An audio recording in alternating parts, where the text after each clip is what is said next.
anyone else in your lineage dealing with mental health issues, like your mom, your dad, your grandpa, grandma? Because they always come up with like weird like mental health math that it like skips a generation. You know what I mean? Yeah. Yeah.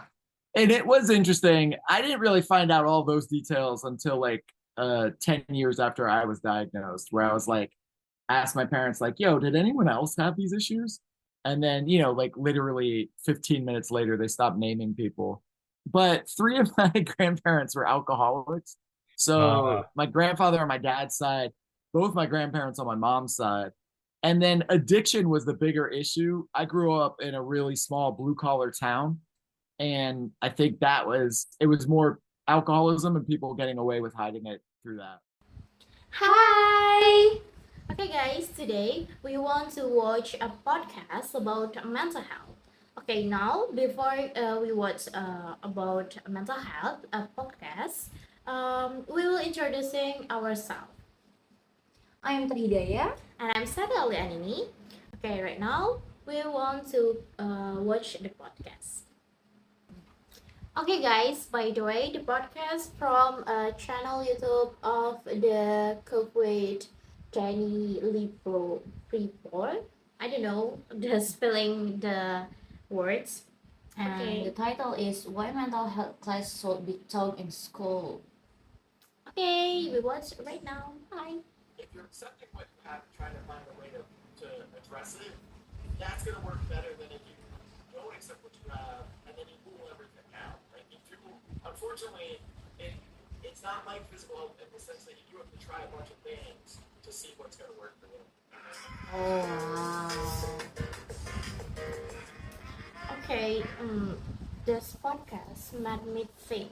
And now, what do you think about how mental health affect us and people around us? Oh, that sounds interesting. I've been thinking about it too.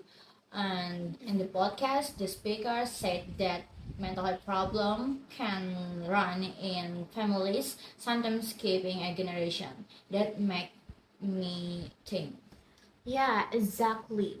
The speaker also said, even though he was successful, people still judge him because of his mental health issue. That's crazy, right? Yeah, that's so unfair. He even tried to hurt himself in high school. After that, people called him weird, and but there were many others around him doing things like drink too much or dripping badly, and no one anything about that. But I think it's amazing is that start sharing his story in high school. Even though people judge him, he wasn't scared to talk about his mental health problems. Yeah, he even started a non-profit in 2002 to talk about mental health in school. He also helped make a first young mental health speaker group in the country. That's really inspiring, right? Right. He was ahead of his time. Back then, talking about mental health was rare, but he was already out there raising awareness. Now, many people are doing it because of people like him. Exactly. What I really like is that he focused on creating safe place for people to share their story. It's so important for everyone to feel heard and support, no matter who they are. Ah, by the way, I agree with what he said about how our environment affects healing. He realized he had to change people around him because they were living in unhealthy ways. That's a point that's a really important lesson. This right. Our enforcement can help or hurt us.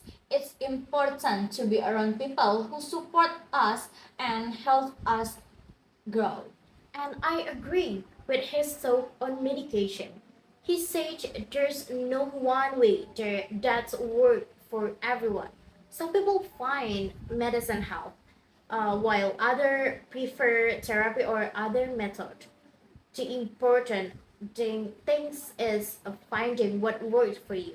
Exactly. We seldom judge people for what they choose to do. What works for the one person might not work for the another. That's okay.